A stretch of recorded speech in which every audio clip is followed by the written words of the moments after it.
for this next video, we're going to talk about the social history, which is part 2 of the Family Services Plan. So just as a reminder, to get to that part, I'm going to back all the way out, go from my workload. I'm going to bring the Breyers case into view, click on Show, and then go into the FSP social history.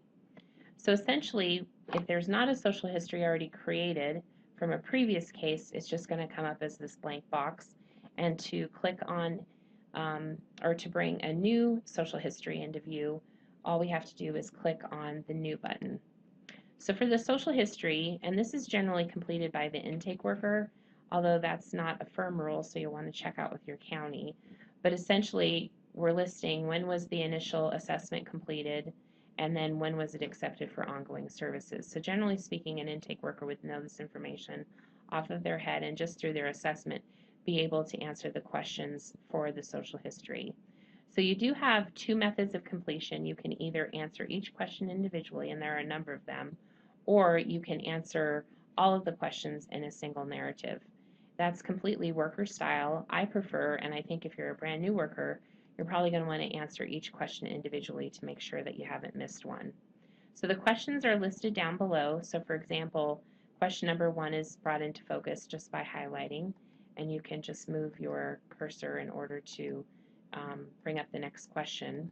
But essentially, the first question is reason for intervention, and then it goes into a little bit more detail of what they're looking for. So as you complete, so answer to number 1 goes here. So by entering that information and then hitting the tab key, you can see answered goes from no to yes for number 1. The next question is on safety, and again, enter your answer here and then hit the tab button, and it will move from no to yes over answered.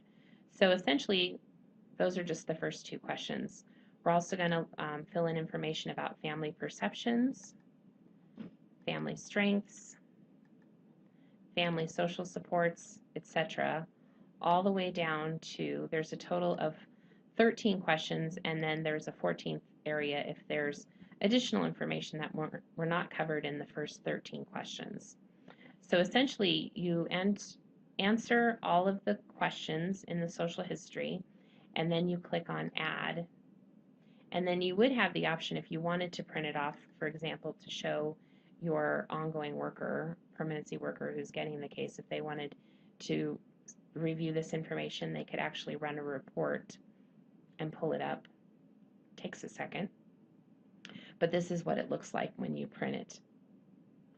So it lists all the different questions. One helpful tip for intake workers who will need to go out and fill this out with the family, you could always just print off a blank template for the family social history and assessment summary and bring that into the field with you so that you'll be sure that you have enough information to fill this section out.